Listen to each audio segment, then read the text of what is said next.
night and good morning, wherever you are. So, as a good video today, it's much more of a compilation of a topic called money. Money, cash, banking system, trade, Federal Reserve, government, central bank. यसको बारेमा यो video चाहिँ खास अनि यो भिडियोमा चाहिँ मैले खास मेरो एम भनेको के हो भन्दाखेरि the thing that we are taught in school, in colleges, in universities are monetized by the government or education board. तर जुन कुरा चाहिँ रियालिटीमा हुन्छ, the one that's real, that's the one that's happening right now, they are hiding the truth from us. They are propagating a big fraud, a big fraud to all the humanity. And banking system is the only one system that controls everything, from pharmaceutical industry to the political leader to corporations to entertainment, Hollywood, Bollywood, Collywood, Trollywood, whatever you want it. It is all governed by banking system. The thing is, where did the banking system come in? How does it work? Where did the money go? What is money, to be honest with you? Because humanity has been here in earth from civilization to civilization, centuries from centuries. They used to trade, they used to live their lifestyle, they used to have civilization, communities, and they used to exchange wealth. But the cash money, the cash flow, or the digital asset, the banking system, it's been of this century. These are of this century, or let's just say 200 to 300 years old. But who started it? How did it all start? And what is happening right now as we speak? Nobody knows. You know why? Because everyone is busy on their work to earn money, but they don't know what to do with the money. Do they need the money? They don't. And I'll give you the shortest definition of money, wealth, and bank. Let's just say, what is money in a common and general language?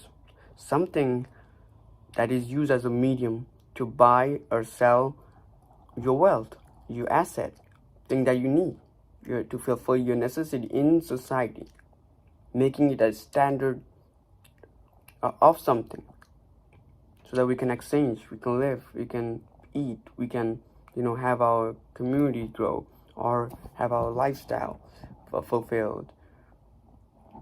But how does it work? How did it all start? And how are the people of this world trying to brainwash everyone, making God as one of the religion, or let's just say money as God, equivalent to God? A piece of paper by itself doesn't have any value. You add a value to a piece of paper.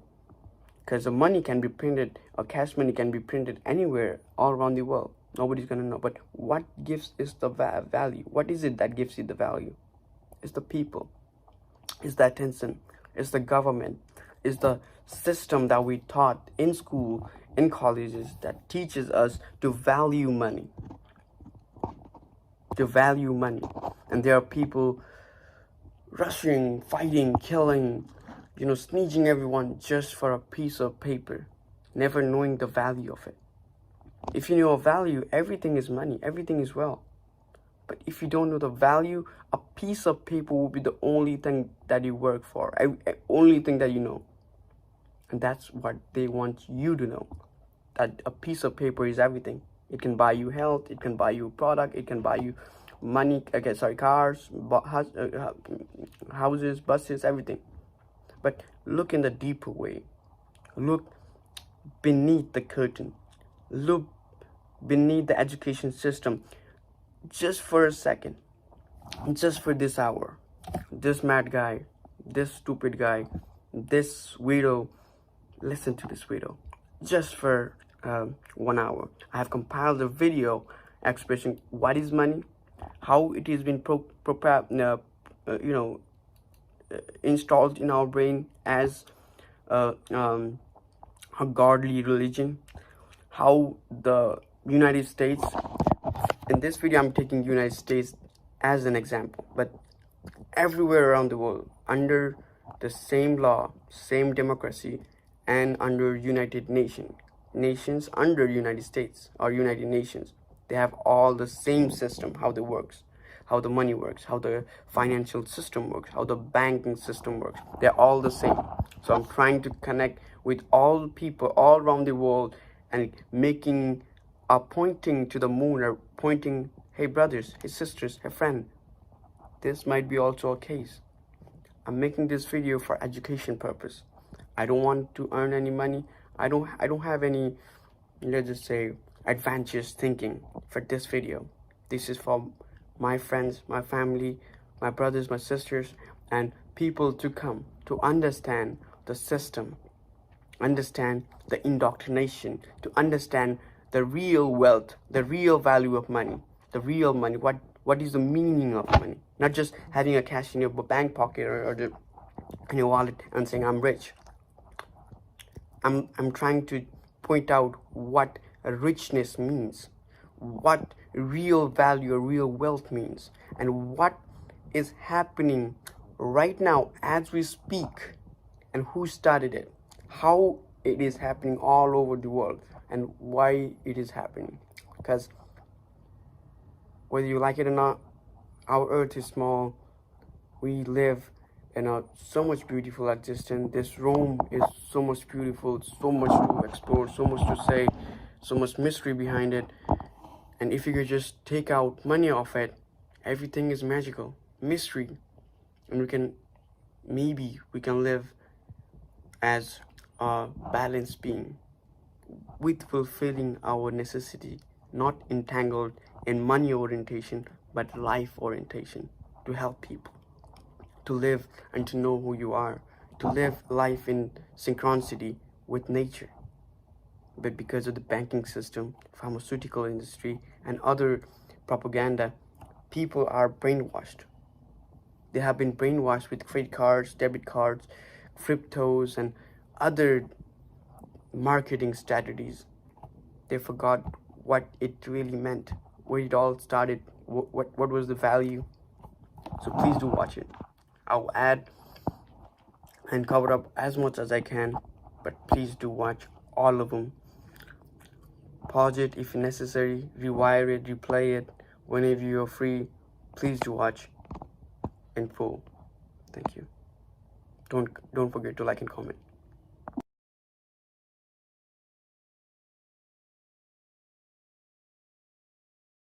The first central bank began in Holland. Then the second one was in Sweden in 1688, the Bank of England, and then a number of other banks that brought us up to 1882. However, in December 24th, 1913, the Federal Reserve Bank here in the United States was formed. Now, I think it's very important that we take a look at the organizational chart of the United States from 1776 until December 23rd, 1913. We had the Constitution, we had the legislative branch, the executive branch, the judicial branch, and part of the executive branch was the Treasury. When the Federal Reserve Act was passed, there was this other entity that started to have control over our government. Passed on December 24th, 1913 at 11:45 p.m. by a small group of greedy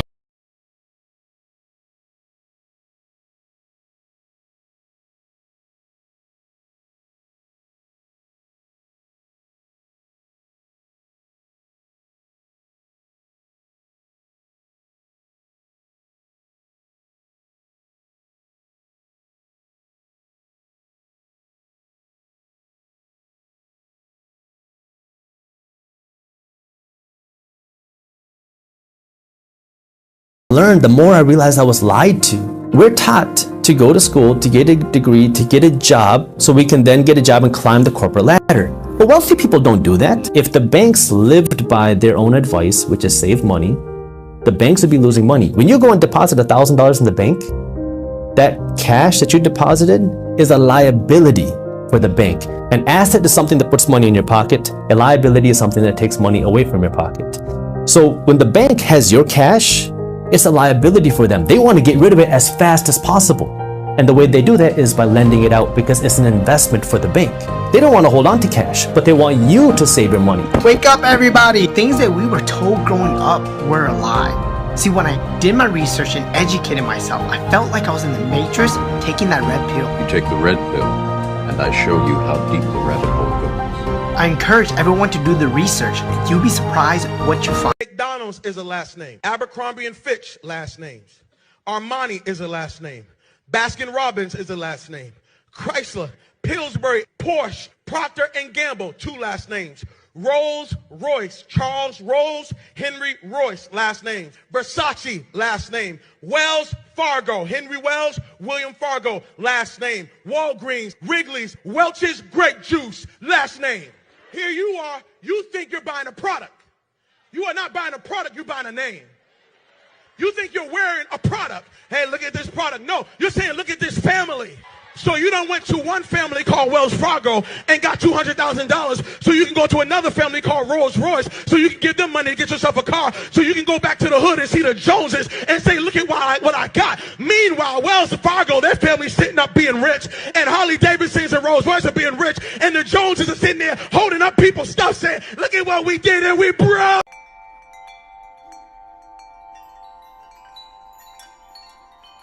Well, I have a sort of suggestion,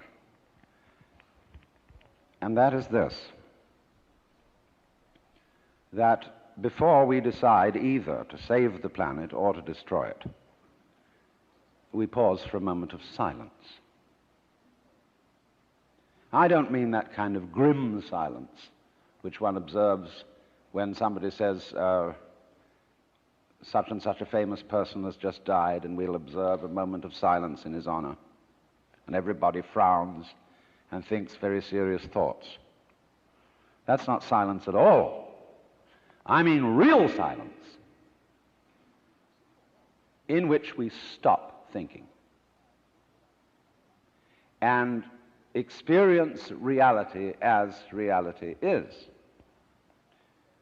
Because after all, if I talk all the time, I can't hear what anyone else has to say. And if I think all the time, and by that I mean specifically talking to yourself subvocally inside your skull, if I think all the time, I have nothing to think about except thoughts. And so I'm never in touch with the real world. Now, what is the real world? Some people have the theory that the real world is material or physical. I say it's made of kind of a stuff. Other people have the theory that the real world is spiritual or mental. But I want you to point out that both those theories of the world are concepts. They are constructions of words. And the real world is not an idea. It is not words. Reality is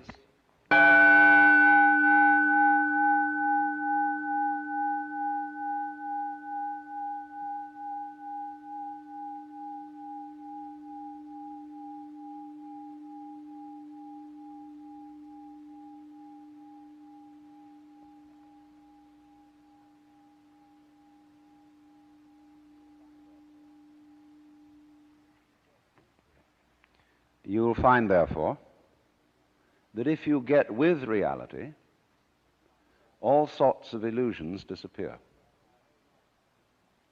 And I will mention several illusions that have not this kind of existence.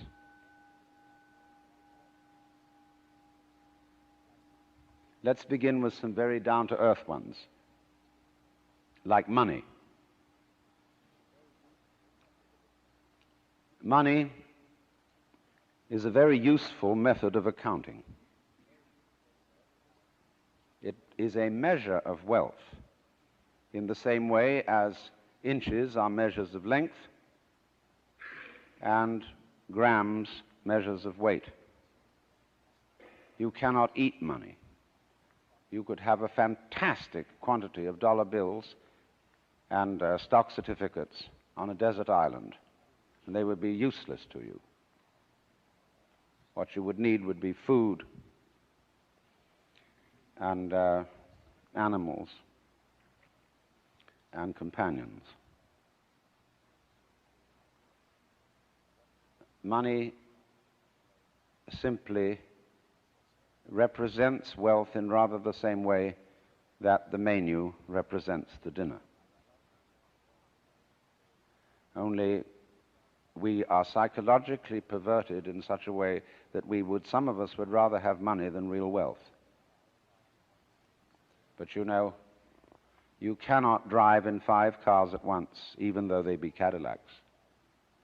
You cannot live simultaneously in 6 houses or eat 12 roasts of beef at one meal. There is a limit to what one can consume.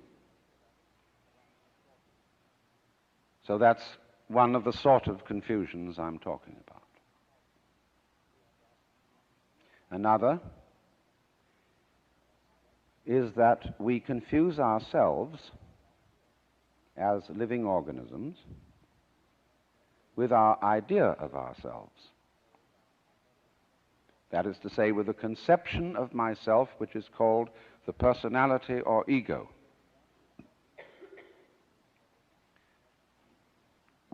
That is what we have been told we are. And it's an extremely crude and limited conception of oneself, of the actual, unique living organism. And we get unhappy because we're thinking of ourselves in this way, because we think, well, gee, I'm going to die. I once talked to a woman who came to me and said she was afraid of death. And we went into it in a long conversation. I said, what are you really afraid of? And she thought it over, and he said, do you know, what I'm going to be afraid of is what other people are going to say. They're going to say, poor old Gert, she couldn't last it through. Because you see, who you think you are is entirely dependent on who people have told you you are. You're not that. Then another thing that bothers us is time. Most people nowadays say, I have no time. Of course you don't. Because you are not aware of the present. You know, the present is represented on your watch by a hairline that is as thin as possible as is consistent with visibility. And so everybody thinks the present is, instead of,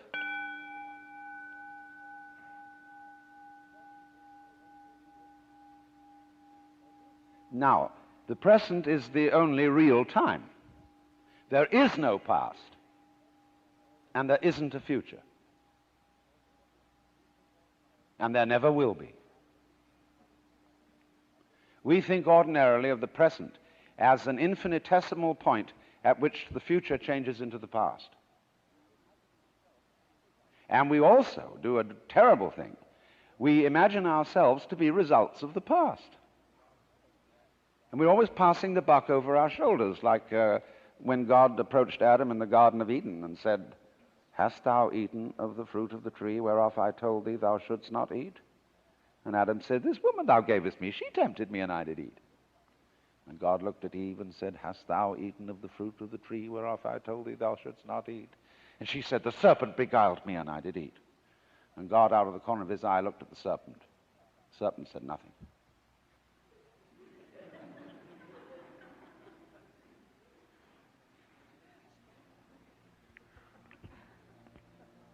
So you see, we're always passing the buck.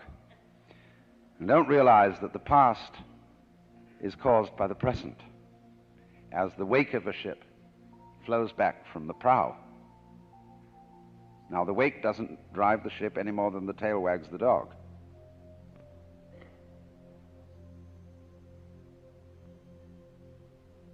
But we've all got excuses. Oh, my mother had a fit while she was carrying me in the womb. They didn't bring me up right. And then they go to the mother and say, how is it that you could have been so irresponsible with your children? And she says, well, it was my parents who didn't bring me up right either. And so everybody passes the buck. But the truth of the matter is, it all begins here. This is where the creation begins. And you're doing it and won't admit it. Because, of course, you're all God in disguise. Jesus found that out, and they crucified him for saying so. So this is a very odd thing for Westerners to understand, and particularly for Americans. Because we are so fixated on the future. When we say we want to put something down, we say it has no future. Well, do you? Much better to have a present. Because if you don't, it's useless to make plans. Because when they work out, you won't be there to enjoy them. You'll be thinking of something else. So we realize that we are living out of now and throwing the past behind us.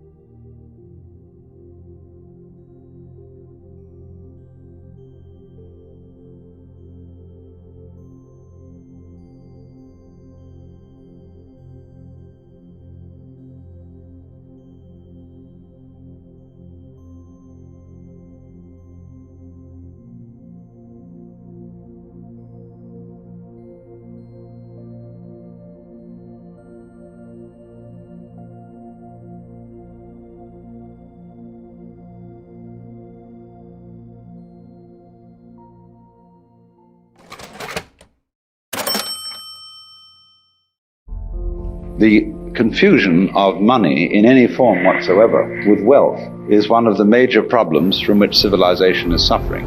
I've often said that I wished people could realize all their dreams and wealth and fame, and so that they could see that it's not where you're going to find your sense of completion. But our culture, our civilization, is entirely hung up on the notion that money has an independent reality of its own. As a Beatle, we made it, and there was nothing to do. We had money, we had fame, and there was no joy. I believe that I had to become a famous idea and get all the stuff that people dream about, accomplish a bunch of things that look like success in order to give up my attachment to those things. One might say then that we are confused through and through about what we mean by the material world. In the first place, we confuse abstract symbols, that is to say numbers and words and formulae, with physical events, as we confuse money with consumable wealth. Are you a rich man? When you mean rich, what you mean? Do you have a lot of possessions? A lot of money in the bank? Possession make you rich? I don't have that type of richness. My richness is life, forever. We are thinking about vast abstractions, ideologies called communism, capitalism, all these systems, and paying less and less attention to the world of physical reality, to the world of earth and trees and waters, people. I think all our society is run by insane people for insane objectives. You know? And I think that's what I sussed when I was 16 and 12 way down the line. It's the same thing I'm expressing all the time, but now I can put it into that sentence that I think we're being run by maniacs for maniacal ends, you know. The one thing we dying for, nothing but pain, stuck in this game, searching for fortune and fame.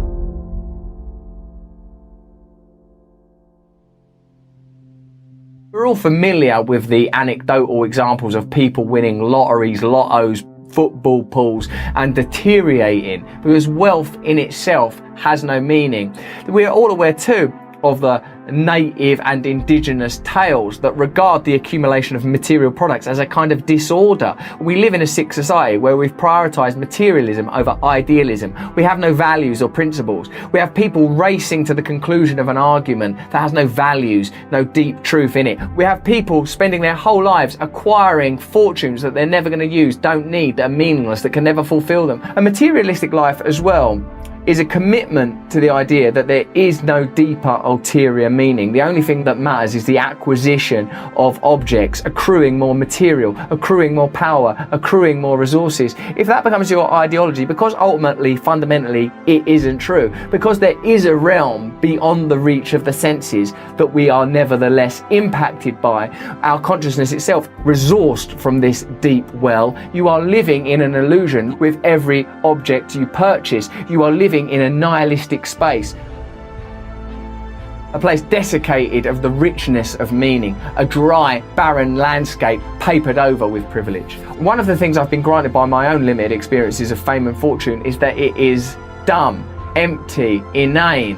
I have announced my apostasy many times. Celebrity can't fulfill you. It's a peculiar religion. Wealth, privilege, these are odd ideologies, and they embed themselves in you. It's so difficult to free yourself from the toxicity of it once you've experienced it. I'm not asking for sympathy. Of course I'm not. I'm describing the situation. And the principle is that any time you, as it were, voluntarily let up control, in other words, cease to cling to yourself, you have an access of power. Because you're wasting energy all the time in self-defense, trying to manage things, trying to force things to conform to your will. The moment you stop doing that, that wasted energy is available.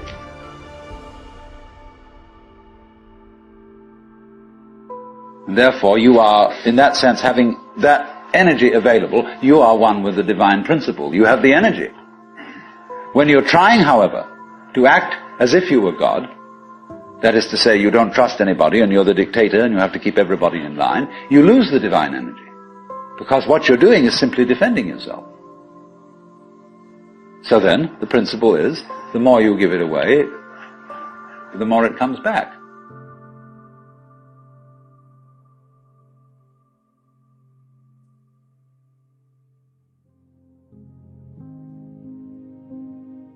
Most of us are trying to make the big bank account, but very few people are working on developing themselves. But the more you develop yourself, the more you tap into what you already have in you, the more you work on your creativity, the more you work on your unique voice, the more you understand what's unique about you. So you have in you these abilities. And most of the time we ignore that because we're trying to get the money in the bank versus actually raise our value, our understanding of ourselves, our uniqueness, our creativity, what your skills are, what is so unique about you that makes you not replaceable. Now, the more you do that, the more the entire bank account system could totally collapse and you'll still be fine because you're capable of bringing value to the world that's beyond just money. You're bringing value to the world and you'll be taken care of for that.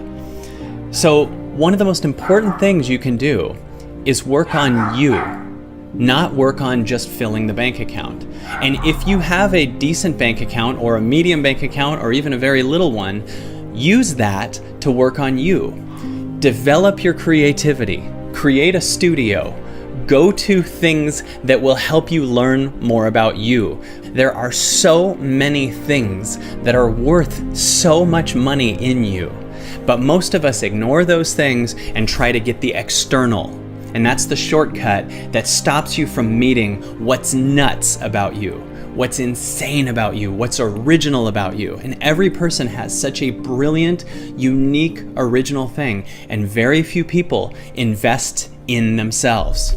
You have that. You have that in you. Every person has that, but their focus is on the wrong thing. It's on how do I get money versus how do I raise my value, not my bank account's value, my value. You are an infinite supply. You are the apple tree, and your job is to access that. See, that fact that everything is in decay is your helper. That is allowing you that you don't have to let go because there's nothing to hold on to. It's achieved for you, in other words, by the process of nature. So once you see that you just don't have a prayer, and it's all washed up, and that you will vanish and leave not a rack behind, and you really get with that, suddenly you find you have the power. This enormous access of energy. But it's not power that came to you because you grabbed it. It came in entirely the opposite way. And power that comes to you in that opposite way is power with which you can be trusted.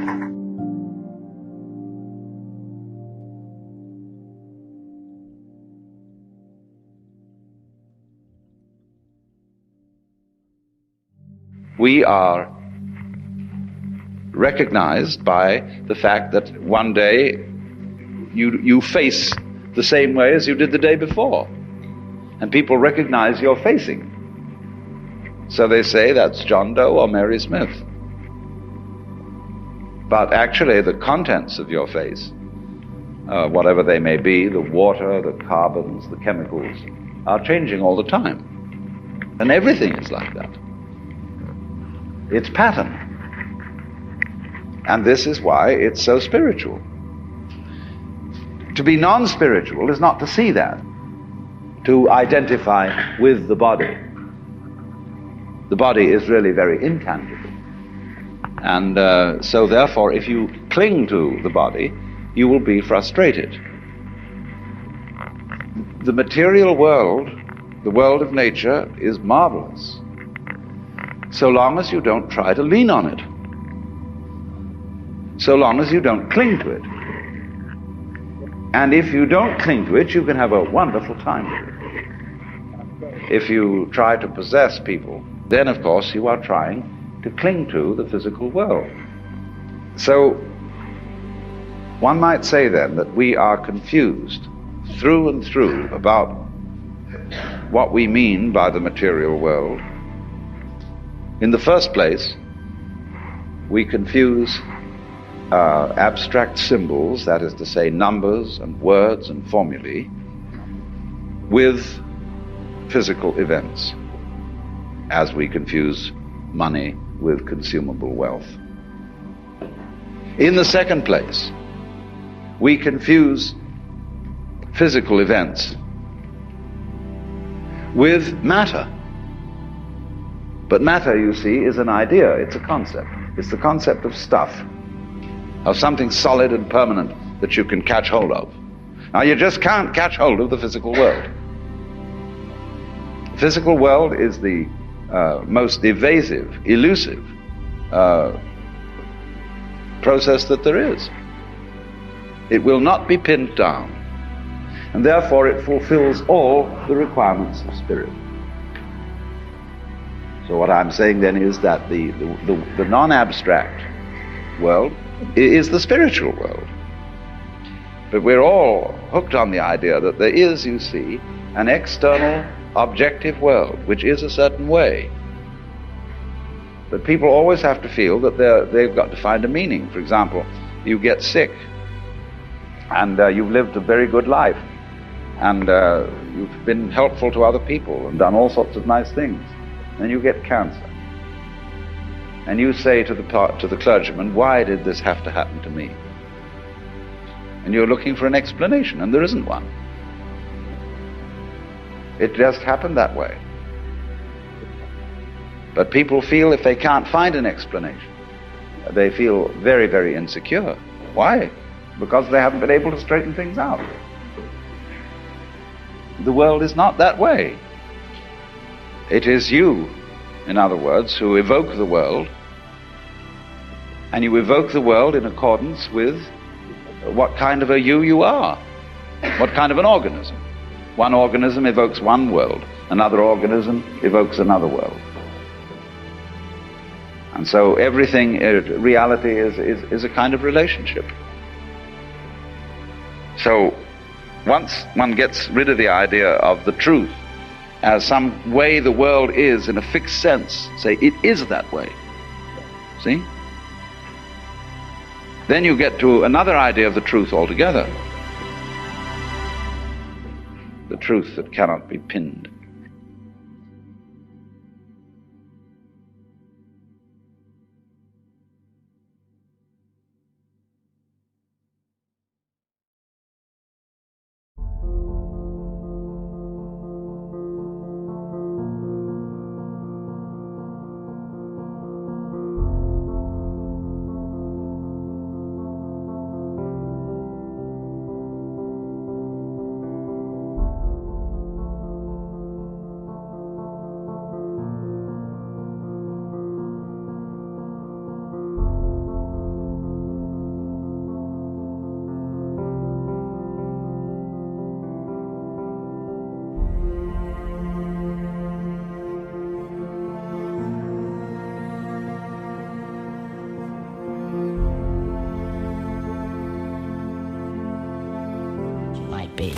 Ah, you didn't realize, huh? Well, don't blow a gasket on me or anything. Chill, okay? Ready?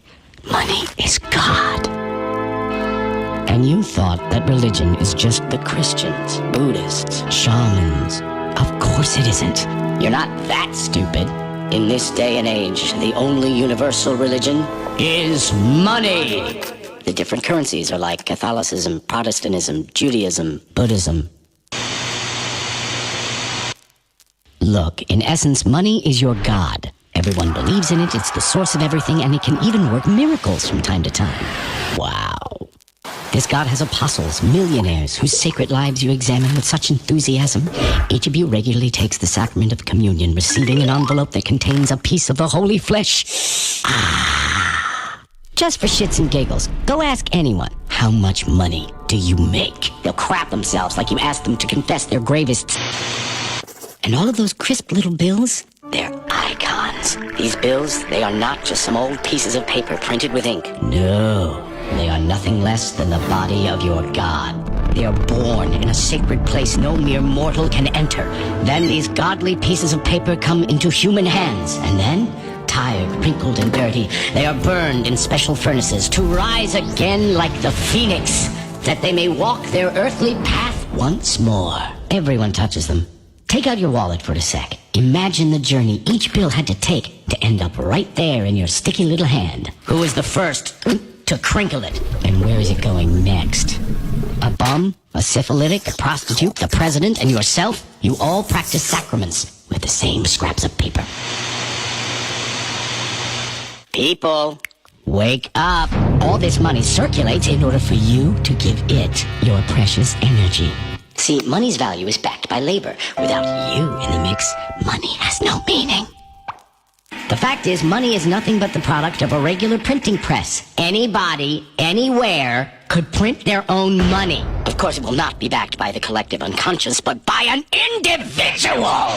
You were divided so that they may rule. Money's common property, sure, but yours is yours and mine is mine, right? Money costs a great deal.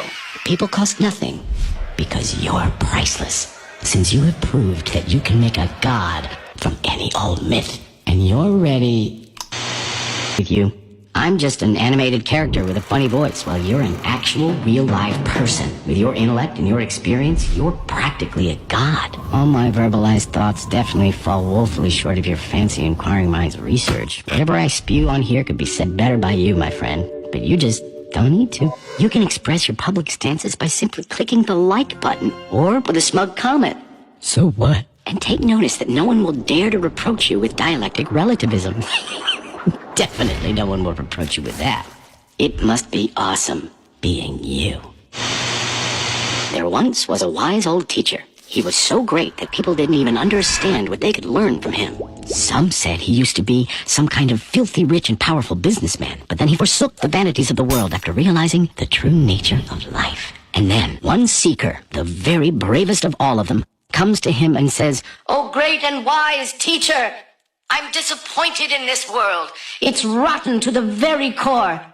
Help me obtain the vision of truth, please." And then the teacher answered, Okay. I shall impart to thee the truest knowledge. But first, could you help me out by bringing me a gizmo that can be the most amazing thing? And the teacher whispered something right. The most valuable currency in the world is the currency of human attention. Well, I've gone and struck the mother lode. And you? Have you brought me a coin? The Federal Reserve System, to most people, seems like it is a agency of the federal government. That's what I thought it was when I first started to research this topic. But it turns out that it's nothing of the kind. The Federal Reserve is a hybrid organization. It's a partnership between the federal government and the private banks. When you look at it deeper than that, its essence is neither as a government agency or a private company. In reality, it is a cartel.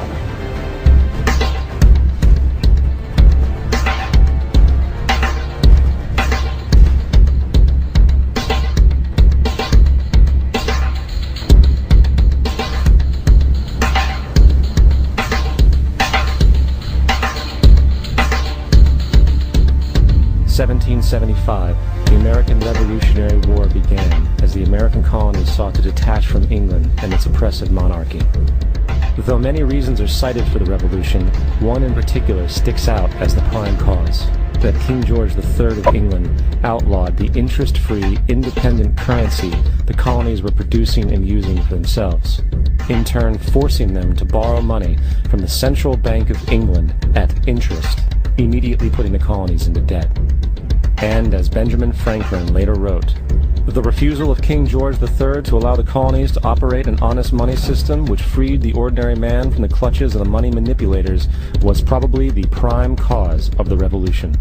In 1783, America won its independence from England. However, its battle against the central bank concept and the corrupt, greed-filled men associated with it had just begun. So what is a central bank? A central bank is an institution that produces the currency of an entire nation. Based on historical precedent, two specific powers are inherent in central banking practice: the control of interest rates and the control of the money supply, or inflation. The central bank does not simply supply a government's economy with money, it loans it to them at interest. Then, through the use of increasing and decreasing the supply of money, the central bank regulates the value of the currency being issued. It is critical to understand that the entire structure of this system can only produce one thing in the long run: debt. It doesn't take a lot of ingenuity to figure this scam out. For every single dollar produced by the central bank is loaned at interest. That means every single dollar produced is actually the dollar plus a certain percent of debt based on that dollar. And since the central bank has the monopoly over the production of the currency for the entire country, and they loan each dollar out with immediate debt attached to it. So you have to get an annual shot. I mean, it hasn't been formally announced yet, so you don't want to rile everyone up. The drug companies, the food companies, the vaccine companies, they pay us hundreds of millions of dollars a year to hire and keep the reviewers to approve their products. If they can get every person required at an annual vaccine, that is a recurring return of money going into their company. So how do you know it's already getting approved? Well, they're not going to, just from everything I've heard, they're not going to not approve this. Meet Christopher Cole, an executive officer at the FDA with over 20 years experience. Meets Mr. Freedom Stick. He states, hell to the fuck no. You want proof that this wasn't about your health and safety and it was strictly about an agenda and money? There's your proof. From the central bank again, which means the central bank has to perpetually increase its money supply to temporarily cover the outstanding debt created, which in turn, since that new money is loaned out at interest as well, creates even more debt. The end result of this system without fail is slavery, for it is impossible for the government and thus the public to ever come out of the self-generating debt. The founding fathers of this country were well aware of this.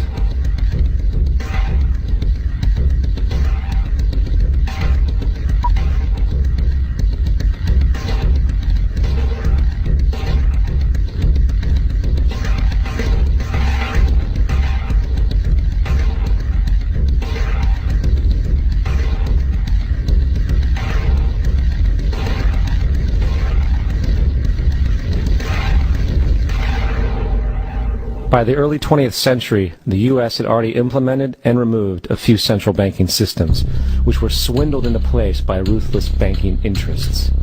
At this time, the dominant families in the banking and business world were the Rockefellers, the Morgans, the Warburgs, the Rothschilds. And in the early 1900s, they sought to push, once again, legislation to create another central bank. However, they knew the government and public were very weary of such an institution, so they needed to create an incident to affect public opinion. So, J.P. Morgan, publicly considered a financial luminary at the time, exploited his mass influence by publishing rumors that a prominent bank in New York was insolvent or bankrupt. Morgan knew this would cause mass hysteria, which would affect other banks as well.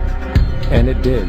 The public, in fear of losing their deposits, immediately began mass withdrawals.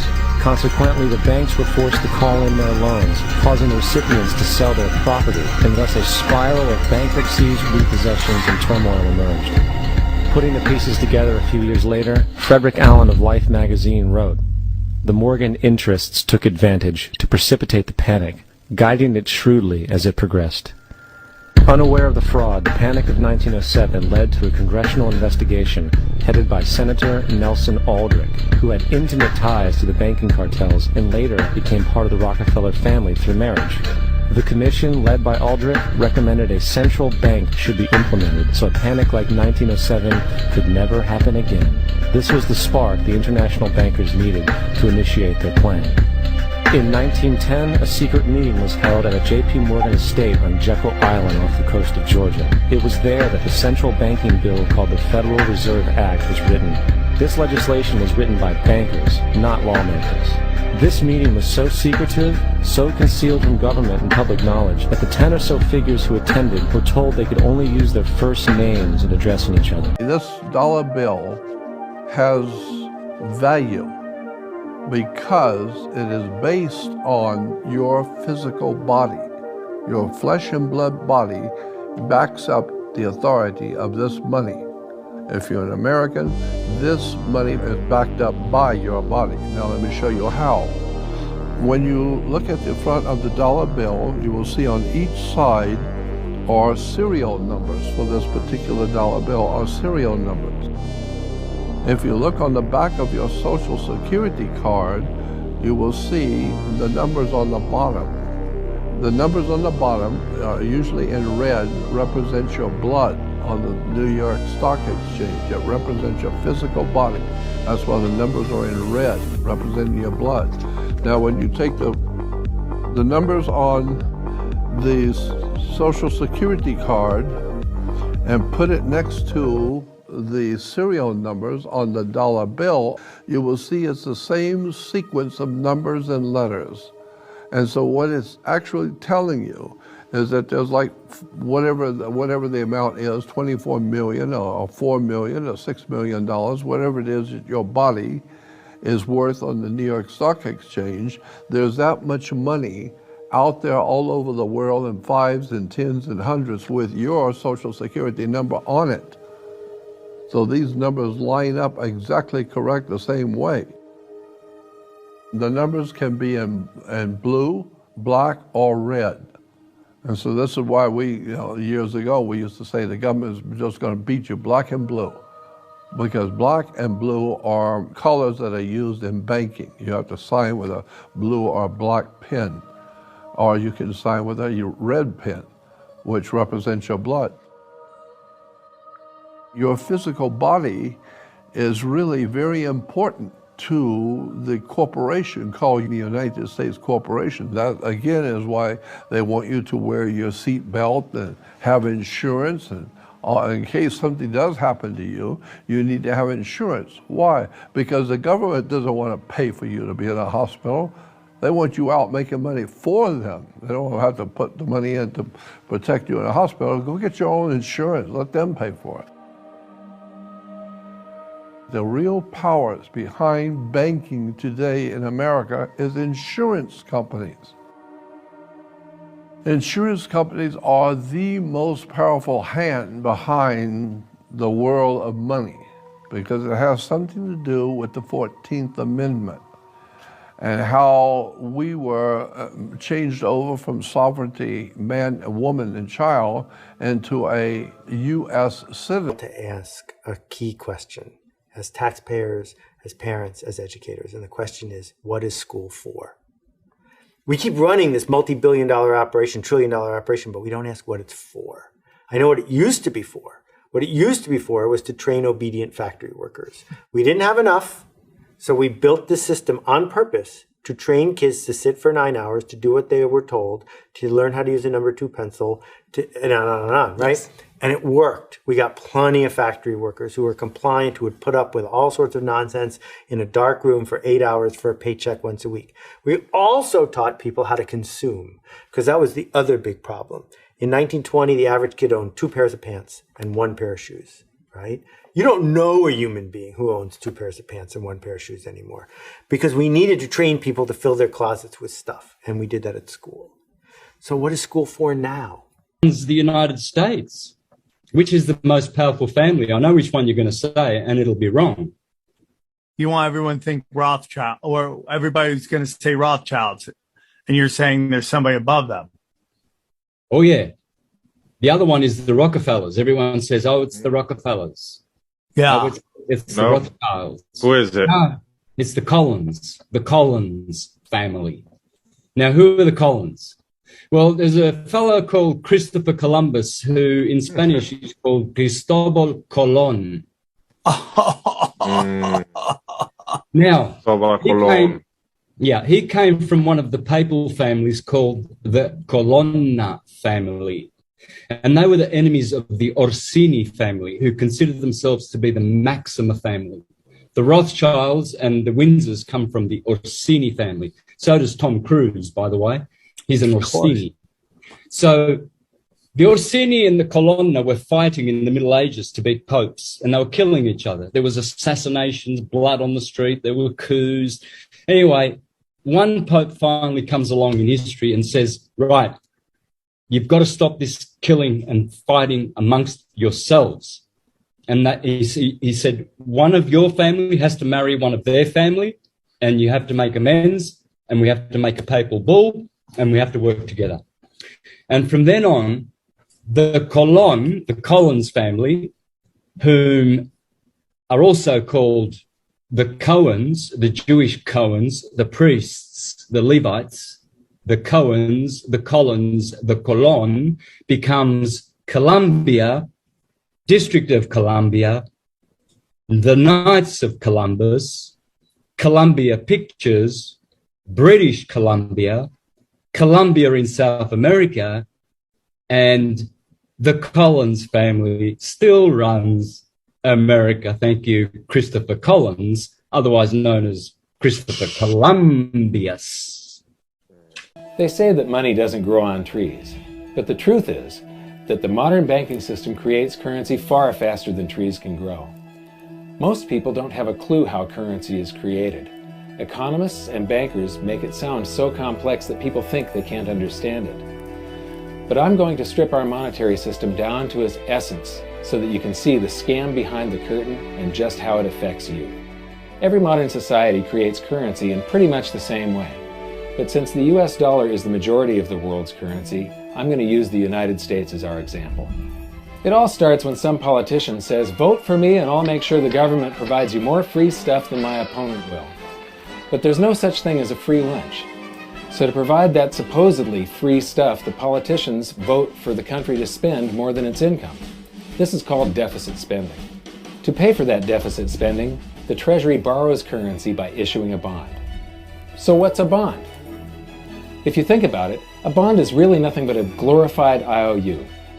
It's a pretty piece of paper with numbers printed on it that says, loan me $1 trillion today, and I promise over a 10-year period I'm going to pay you back that $1 trillion plus interest. But what you need to understand is that Treasury bonds are our national debt.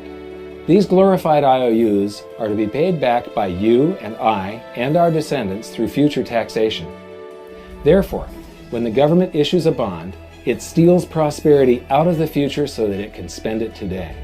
The Treasury then holds a bond auction, and the world's largest banks show up and compete to buy part of our national debt and make a profit on it by earning interest. You'll notice that as we move through this process, the big banks are there, taking a cut every step of the way. This isn't by chance, as you'll see shortly. Then, through a shell game called open market operations, the banks get to sell some of those bonds to the Federal Reserve at a profit. To pay for the bonds, the Federal Reserve opens up its big old checkbook and writes bad, bogus, counterfeit checks that should bounce because they're drawn on an account that always has a zero balance. There isn't one penny in there. To quote from the Boston Federal Reserve, "When you or I write a check, there must be sufficient funds in our account to cover that check. But when the Federal Reserve writes a check, there is no bank deposit on which that check is drawn. When the Federal Reserve writes a check, it is creating money." The Fed then hands those checks to the banks, and at this point, currency springs into existence. The banks then take that currency and buy more bonds at the next Treasury auction. But what is a check? A check is also an IOU. When you write a check, you're making a note that says, "Here's my IOU for cash. All you have to do is go to the bank and pick it up." Now, it's very, very important that you understand this process because we're going to come back later and show you the devastating effect this has on you. The Treasury issues IOUs, bonds. The banks then buy those IOUs with currency. The Federal Reserve then writes IOUs, checks, and hands them to the banks in exchange for the Treasury's IOUs, the bonds. And currency is created. So what's really happening is the Federal Reserve and the Treasury are just swapping IOUs, using the banks as middlemen, and abracadabra, presto, currency magically springs into existence. This process repeats and repeats over and over again, enriching the banks and indebting the public by raising the national debt. The end result is that there's a buildup of bonds at the Federal Reserve and currency at the Treasury. This process is also where all paper currency comes from. The Federal Reserve and the government mistakenly call it base money because they didn't watch episode 1 of this series and they don't know the difference between money and currency. But I will correctly refer to it as base currency because it is not money. It is currency, and as we've learned, there is a big difference. Money has to be a store of value and maintain its purchasing power over long periods of time. We learned in episode 1 that earlier in our history, our paper currency was just a claim check. It was a representation for real money of intrinsic value, the gold and silver that was held on deposit at the Treasury.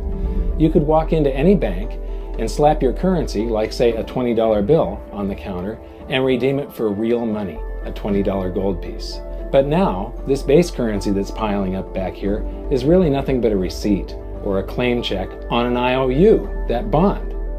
So it's really nothing but a supply of numbers.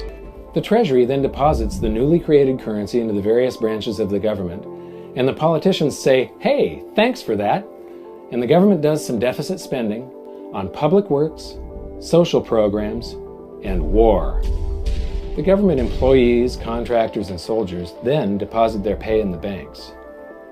Now, this may come as a shock to you, but when you deposit your currency with the bank, you're not actually depositing it into an account to be safely held in trust for you.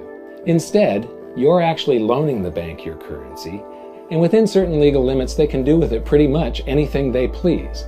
This includes gambling in the stock market and loaning it out, at a profit, of course. Now this is where the machine of currency creation really gets cranking, because this is where something called fractional reserve lending comes into play. Fractional reserve lending is exactly what it says. The banks are allowed to reserve only a fraction of your deposit and loan the rest out. Although reserve ratios may vary, I'm going to use a 10% reserve ratio as our example. If you deposit $100 in your account, the bank can legally take $90 of it and loan it out without telling you. The bank must hold $10 of your deposit in reserve just in case you want some of it. These reserves are called vault cash. But why does your bank account still say you have $100 if the bank has stolen $90 of it? Because the bank left IOUs it created, called bank credit, in its place. Now I know this sounds crazy, but here it is in black and white from the Fed. Commercial banks create checkbook money when they grant a loan simply by adding new deposit dollars in accounts on their books in exchange for a borrower's IOU. These are nothing but numbers that the banks type into their computers. And even though these bank credit IOU numbers are very different from base currency numbers, because they only exist in computers, They are still currency, so now there is $190 in existence. Now, the reason people take out loans from the banks is to buy something. They're going to buy a house or a car or something like that. So the borrower takes the $90 that the bank loaned to him from your account, and he pays the seller of the item. But then the seller deposits that currency into his account, and his bank loans out 90% of that and leaves bank credit numbers in its place. So now there's $271 in existence. This process repeats and repeats until under a 10% reserve ratio, an initial deposit of just $100 can create up to $1,000 of bank credit, all backed by $100 of vault cash, just 10%. But as I said, reserve ratios vary wildly. On some deposits, it's 10%, on others, it's 3%, and on some forms of deposits, reserve requirements are 0. The result is that the expansion of the currency supply by the banks is far greater than even this example would lead you to believe. So once again, when currency is deposited in the banks get to lend it out, and then it gets redeposited and relent, redeposited and relent, redeposited and relent over and over again, creating bank credit all the way. This is where the vast majority of our currency supply comes from. In fact, 92 to 96% of all currency in existence is created not by the government, but here in the banking system. Now, massive amounts of currency spewing into society may at first sound like a fun idea. That is, until you remember one of the most important hidden secrets of money from episode 1, that the prices of everyday goods and services act as a sponge on an expanding currency supply. The more currency we have, the more prices rise. This is where inflation comes from. The true definition of inflation is an expansion of the currency supply. Rising prices are merely the symptom. So our entire currency supply is nothing but a couple of bucks whipped up in this hocus-pocus scam where the Treasury and the Federal Reserve swap glorified IOUs, and a bunch of numbers that the banks just type into their computers. That's it. That's our entire currency supply. It's nothing but a supply of numbers. Some of them printed, most of them typed, and there is nothing else. But if you thought that was crazy, get ready to enter the twilight zone of modern economics. We work for some of that currency supply. True wealth is your time, but we trade away moments of our lives, hour by hour, day by day, and year by year, for numbers that somebody printed on pieces of paper or just typed into a computer. Now those numbers represent our blood, sweat, tears, labor, ideas, and talent. We are what gives the currency its value. But here comes the really cruel joke. We work hard so that we can save some of that currency, so that we can pay the tax collector. In the United States, it's known as the IRS.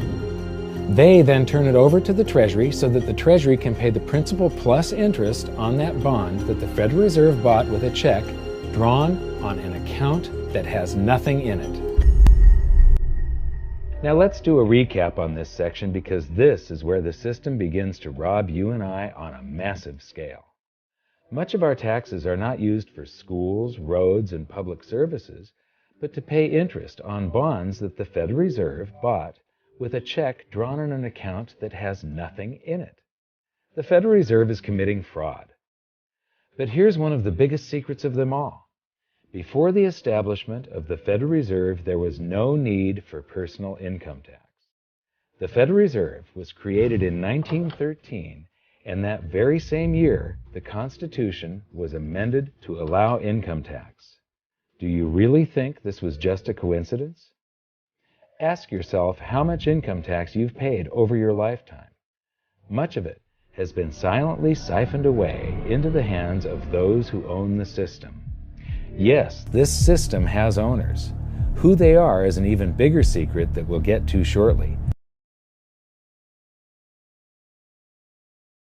But first, we need to understand the mumbo-jumbo of the so-called debt ceiling. It's all based on a huge paradox. There was interest due on that bond, and there was interest due on every one of those loans that the banks made. That means that there is interest due on every dollar in existence. Let me ask you something. If you borrow the very first dollar into existence, and that's the only dollar that exists on the planet, but you promise to pay it back plus another dollar's worth of interest, where do you get the second dollar to pay the interest? The answer is that you have to borrow that one into existence and promise to pay it back with interest as well. So now there are $2 in existence, but you owe $4, and so on and so on. The result is there's never enough currency to pay the debt. There is always more debt in the system than there is currency in existence to pay the debt. Therefore, the whole system is impossible. It is finite. It will come to an end one day. What would happen if the government stopped borrowing to do deficit spending? Are the payments on those treasury bonds going to stop? What would happen if the public stopped borrowing and going deeper into debt? Are your house and car payments going to stop? No. There is a payment due every month on the principal plus the interest on every dollar in existence, and those payments do not stop. If we stop borrowing, then no new currency is created to replace the currency that we used to make those payments. Whether you're making a payment on a loan or paying tax to make a payment on a bond, the portion of the payment that goes to pay off the principal extinguishes that portion of the debt. But the debt also extinguishes the currency. Currency and debt are like matter and antimatter. When they meet, they annihilate each other. If we just pay off the principal only on all the loans and bonds that exist, the entire currency supply just vanishes. So if we don't go deeper into debt every year, look what happens. The whole thing goes into a deflationary collapse under the weight of those payments. Politicians and pundits alike talk about balancing the budget, paying down the debt, and living within our means. They don't understand that that is deflationary.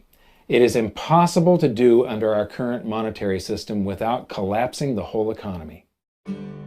This is why any talk of a debt ceiling is not only ridiculous, it's delusional. The system is designed to require ever-increasing levels of debt just to continue. And that's why politicians will always kick the can down the road and raise this so-called debt ceiling over and over again until the whole system finally collapses under its own weight. In other words, they don't want it to collapse on their watch. The Founding Fathers of the United States knew the dangers of central banking and fought to free themselves from this very thing.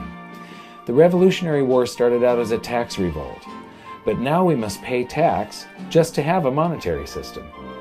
Having just suffered through the hyperinflation of the continental dollar, which was printed into oblivion to finance the Revolutionary War, they understood the dangers of fiat currency and debt-based monetary systems. So to protect future generations from institutional theft and out-of-control government, they wrote into the Constitution that only gold and silver can be money for the simple fact that you can't print them. Our current system is not only unconstitutional, but it robs us of the liberty and prosperity our forefathers fought and died for. We are all feeling the effects of ignoring the Constitution right now. By forcing more currency into circulation, our purchasing power is diluted. Inflation is a slow and insidious stealth tax that is simply the result of this debt-based monetary system.